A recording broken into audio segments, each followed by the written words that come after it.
बहू लाज शर्म बेच आई हो क्या? बहू, ये कैसे कपड़े पहनकर बाहर जा रही हो? लाज शर्म सब बेच आई हो क्या? अब तुम इस घर की बहू हो, तुम ऐसे कपड़े पहनकर बाहर नहीं जा सकती। सविता जी अपनी बहू रागिनी से बोली। रागिनी बोली, मम्मी जी इन कपड़ों में क्या बुराई है?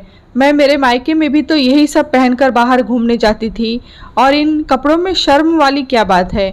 आजकल तो सभी लड़कियां ऐसे ही कपड़े पहनती हैं। सविता जी बोली, बुराई क्या है? यह पूछते हुए भी तुम्हें शर्म नहीं आ रही है? लगता है तुम्हारे माता पिता ने तुम्हें कुछ संस्कार नहीं दिए। जाओ जल्दी अंदर जाकर कपड़े बदल कर आओ। हमारे यहाँ तुम्हें तौर तरीकों से रहना होगा। तुम यूँ कुछ भी पहनकर नहीं घूम सकती, समझी?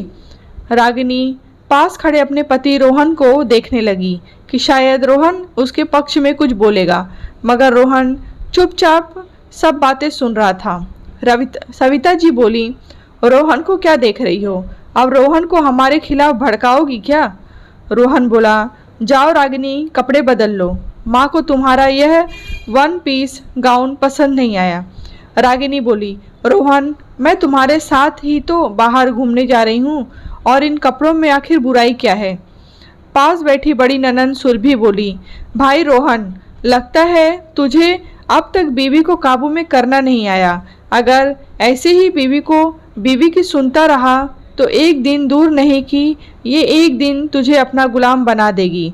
भाई मैं तो कहती हूँ इसे अभी की अभी अपनी औकात बता कि ससुराल में सास और ननद की इज्जत कैसे की जाती है। रागिनी बोली, मेरे ऐसे कपड़े पहनने से आपकी कौन सी इज्जत चली जाएगी दीदी? और आप लोग यह कैसी बातें कर रहे हो? मम्मी जी ने शादी के पहले तो कहा था कि मेरी बेटे और बहू में कुछ भी फर्क नहीं है, फिर आज तुम मुझसे सभी लोगों को दिक्कत क्यों हो रही है? सविता जी बोली, बहू लड़की के घर जाकर यह सब तो बोलना पड़ता है, तभी तो वे लोग अपनी बेटी की शादी करते हैं। मगर लड़की वालों को भी समझना चाहिए कि उनकी बेटी अब किसी के घर की बहू बनने जा रही है, तो उसे मर्यादा में रहना सिखाएं। और अब यह 2 दिन पहले आई लड़की हमें सिखाएगी कि इज्जत में कैसे रहा जाता है। रोहन अपनी बीवी को काबू में रख जरा। रोहन बोला, रागिनी बहस मत करो, और जो माँ और दीदी कह रहे हैं बस वैसा करो। रागिनी बोली, मगर रोहन ने तुरंत कसकर एक थप्पड़ रागिनी के गालों पर जड़ दिया। रागिनी की आंखों से आंसू छलक पड़े और वह रोते हुए अपने कमरे में चली गई। रागिनी कमरे में आकर लेट गई और याद करने लगी वह दिन जब रोहन की माँ सविता जी ने उसे रोहन के लिए पसंद किया था। सविता जी ने पहली नज़र में रागिनी को अपने बेटे रोहन के लिए पसंद किया था।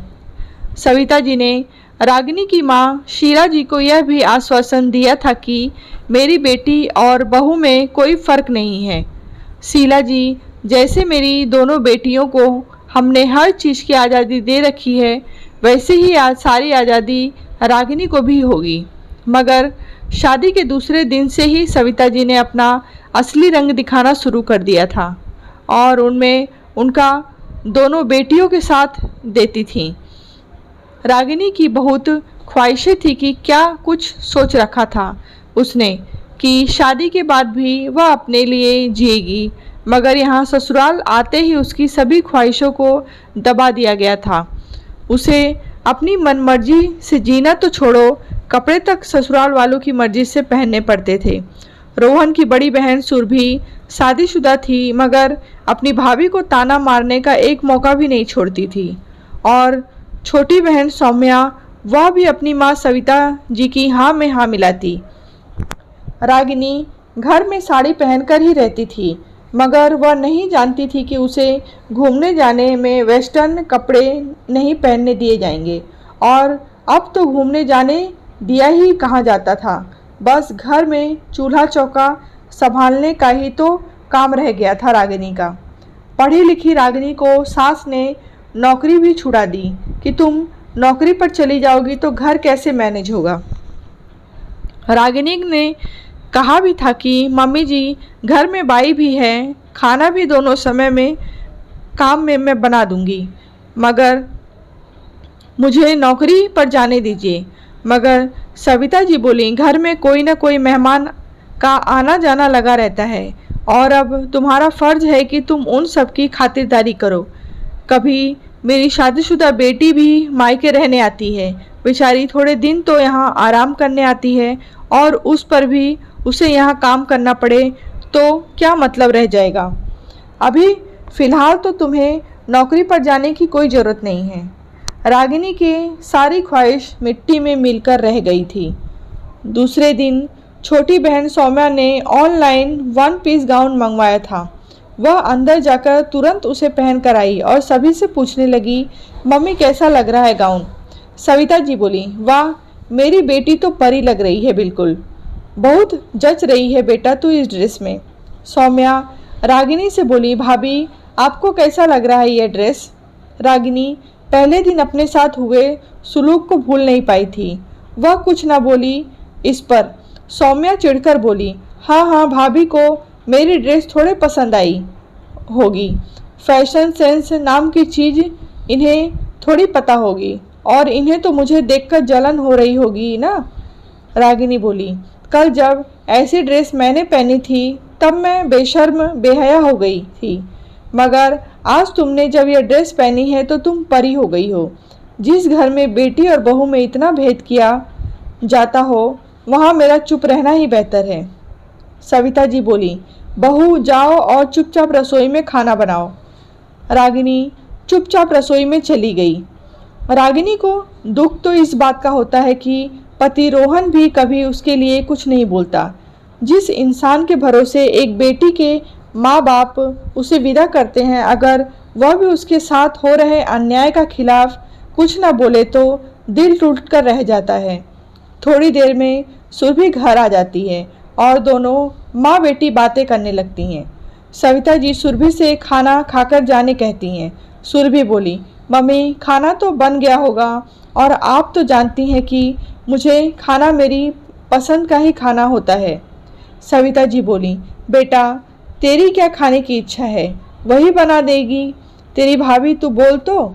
सुरभि मुंह बिगाड़ कर बोली, रहने दो मम्मी, भाभी के तेवर देखे थे मैंने उस दिन, किस तरह वह सभी से जबान लड़ाकर बात कर रही थी। वह भला मेरी पसंद का खाना क्यों बनाएगी। सविता जी बोली, क्यों नहीं बनाएगी, वह तेरी पसंद का, तू बता तो तुझे क्या खाना है। सुरभि बोली, मुझे छोले भटूरे खाने हैं की इच्छा है मम्मी। सविता जी तुरंत रागिनी को बुलाकर कहती हैं, रागिनी आज खाने में छोले भटूरे बना दो। सुरभि को छोले भटूरे खाने की इच्छा है।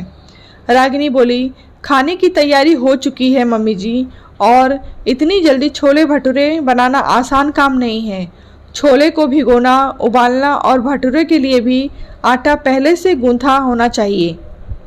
सुरभि बोली, देखा मम्मी मैंने कहा था ना, भाभी भला मेरी पसंद का खाना क्यों बनाएगी।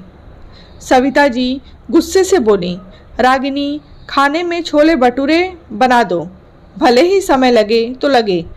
रागिनी रसोई में आकर फिर से रो पड़ी कि आखिर उसे ससुराल वालों का यह व्यवहार कब तक बर्दाश्त करना पड़ेगा। रागिनी तंग आ चुकी थी रोज रोज के तानों और उलाहनों से। उसने जैसे तैसे बड़ी मेहनत से छोले भटूरे बनाए, मगर सुरभि खाकर बोली, यह कैसे छोले बनाए हैं भाभी, ठीक से उबाला नहीं था क्या, कच्चे हैं। रागिनी बोली, दीदी अब इतनी जल्दबाजी में छोले कैसे बनेंगे, यह तो आप भी समझती होंगी।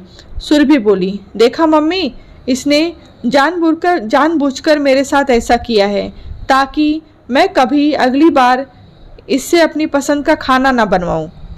उतने में रोहन ने आकर घर में सभी को अपने तबादले की खबर सुनाई तो सविता जी भड़क कर बोली, रोहन अब तुम दूसरे शहर जाकर रहोगे तो यहाँ हमारा क्या होगा। रागिनी चली जाएगी तो यहाँ घर का काम कौन करेगा। रोहन बोला, मम्मी मेरे ऑफिस से मुझे चुना गया है तो मुझे जाना ही पड़ेगा और आप लोगों भी हमारे साथ चलिए। मगर सविता जी इस घर को छोड़कर जाने को तैयार नहीं हुई। रागिनी और रोहन दूसरे शहर चले गए जहाँ उन्होंने अपने लिए एक किराए का घर लिया। अब रागिनी की जिंदगी में ताने उलाने नहीं थे और पति रोहन भी माँ और ननद के बहकावे में नहीं थे। जिस वजह से वह रागिनी को डांट डपट नहीं करते थे। अब रागिनी ने भी नौकरी ज्वाइन कर ली थी, जिससे उसकी एक अधूरी ख्वाहिश भी पूरी हो पाई थी। थोड़े महीनों तक रागिनी की ज़िंदगी में शांति थी, मगर सविता जी की अचानक तबीयत ज़्यादा खराब हो गई। दरअसल उन्हें हार्ट अटैक आया था, जिस वजह से रोहन सविता जी को अपने साथ यहाँ शहर ले आया। डॉक्टर को दिखाकर उनका अच्छा इलाज करवाया, तब जाकर सविता जी थोड़ी ठीक हो पाई। रागिनी ने भी उनकी बहुत सेवा की, यहाँ तक कि अपनी नौकरी से थोड़े दिनों तक छुट्टी भी ले ली, ताकि वह सविता जी का ध्यान रख पाए। रागिनी रसोई में पसीना पोंछते हुए निकलती ही थी कि उसे बगल वाले कमरे से फुसफुसाने की आवाज़ आई। रागिनी ने कमरे में झांका तो देखा कि सास सविता जी अपनी बेटी सुरभि से धीमी आवाज़ में फ़ोन पर बात कर रही थी। बेटा सुरभि, मेरा क्या है, आज नहीं तो कल भगवान को प्यारी हो जाऊंगी, मगर तेरी भाभी को इतनी समझ तो होनी चाहिए कि अपनी सास को अच्छा अच्छा खाना खिलाए। जब देखो रोटी सब्जी दाल चावल यही बनाती रहती है, क्या रोज़ रोज़ यह खाना भाता है? यहाँ अलग रहकर भी तेरी भाभी ने के मज़े हो गए हैं। तेरी भाभी सुबह 7 बजे उठती है। घर की लक्ष्मी को सुबह सूरज निकलने से पहले उठ जाना चाहिए, मगर उसे कौन समझाए। कपड़े धोने के लिए मशीन लगाती है, झाड़ू पोछा बर्तन सभी को बाई लगा रखी है। ठाट बाट तो देखो महारानी के, हम तो हमेशा हमारे कपड़े हाथ से ही धोते थे, और काम वाली बाइयों के काम भला किसे पसंद आते हैं। अब तो नौकरी भी करने लगी है महारानी, मगर देखना मैं आ गई हूँ ना अब यहाँ, और कैसे रोहन को इसके खिलाफ भड़काती हूँ। रागिनी ने सब कुछ सुना और अपने कमरे में आकर बैठ गई। उसकी आंखों में आंसू थे और वह सोचने लगी, जैसे तैसे सास और ननद के तानों से यहाँ आराम मिला था, मगर फिर से अब यह सब शुरू हो गया। सविता जी बोली, रागिनी खाना बन गया है तो लगा लो। रागिनी रसोई से दाल चावल सब्जी रोटी ले आई। उतने में रोहन भी आकर डाइनिंग टेबल पर बैठ गया। रोहन को देखते ही सविता जी बोली, मुझे तो आजकल खाने में कोई स्वाद ही नहीं लगता। रोहन, यह बीमारियों वाला खाना रोज रोज खाया नहीं जाता। रोहन बोला, मम्मी आपको तला हुआ और चटपटा खाना खाने के लिए डॉक्टर ने मना करके रखा हुआ है, इसीलिए रागिनी रोज यह खाना बनाती है। पकौड़े, वड़ा, समोसे, यह सब हम भी नहीं खा रहे हैं, बल्कि आपको तो यह सोचना चाहिए कि मेरी वजह से घर में तला खाना बन ही नहीं रहा है और कोई नहीं खा रहा है। अभी हाल ही में आपकी बाईपास सर्जरी हो चुकी है। आपके हार्ट की समस्या की वजह से घर में तेल घी का इस्तेमाल काफ़ी कम हो गया है। हम भी नहीं खाते तो आपको खाने में दिक्कत क्यों हो रही है? सविता जी बेटे का जवाब सुनकर चुप बैठ गई। दूसरे दिन सुबह जब रागिनी कपड़े धोने की मशीन लगा रही थी, सविता जी बोली, बहू यह रोज़ रोज़ मशीन लगाती हो, जानती हो बिल कितना आता है? रोहन ऑफिस के लिए तैयार हो रहा था। वह सुनकर बाहर आया और बोला, हो मम्मी जानते हैं बिल कितना आता है, और वह बिल मैं भरता हूँ, इसीलिए आपको चिंता करने की कोई ज़रूरत नहीं है। और अगर रागिनी दिन भर कपड़े बर्तन यही करेगी तो दूसरे काम कब करेगी? सविता जी फिर चुप बैठ गई। रागिनी के लिए यह पल जिंदगी के खुशनुमा पल थे, जब पति रोहन उसका साथ देता। आज रोहन पहली बार रागिनी के लिए लेकर उपहार में 1 पीस ड्रेस लेकर आया था और कहने लगा, रागिनी मुझे माफ़ कर दो, जिस तरह मम्मी ने बेटी और बहू में भेदभाव किया उसी तरह शायद मैंने भी किया। उस दिन जब मैं अपने कमरे में ऑफिस का काम कर रहा था, मुझे बगल वाले कमरे से माँ की आवाज़ें सुनाई दी। वह सुरभि को तुम्हारे खिलाफ बातें बता रही थी, और मैं जब कमरे से बाहर आया तो मैंने तुम्हें यह सब सुनते देखा। तुम अपने कमरे में आकर रो रही थी। तब मुझे पहली बार समझ में आया था कि अब तक मैंने जाने अनजाने में कितनी बार तुम्हारा दिल दुखाया होगा। रागिनी बोली, आप सब समझ गए और आपने मेरा साथ दिया। यह मेरी ज़िंदगी का सबसे खुशनुमा पल है। मैं इन्हें कभी नहीं भूलूंगी। आज रागिनी की सारी ख्वाहिशें एक एक करके पूरी हो रही थीं, जिन्हें उसने कभी सोचा भी न था। उसे तो लगा था कि शायद अब यह सारी ख्वाहिशें उम्र भर अधूरी ही रहेंगी, मगर अच्छे लोगों के साथ कभी बुरा हो ही नहीं सकता। वक्त रहते सभी को उनकी कद्र हो जाती है। दोस्तों, आज भी कितने घरों में बेटी और बहू में फ़र्क किया जाता है, मगर एक सास यह भूल जाती है कि कल के दिन अगर आपकी बेटी के साथ ऐसा हो तो उसे कितना बुरा लगेगा। और एक पति को अपनी पत्नी की इच्छाओं को समझना चाहिए, क्योंकि एक पत्नी उसके भरोसे ही तो अपना मायका छोड़कर आती है। कहानी आपको कैसी लगी है कमेंट बॉक्स में बताएं। कहानी अच्छी लगी हो तो लाइक करें, शेयर करें।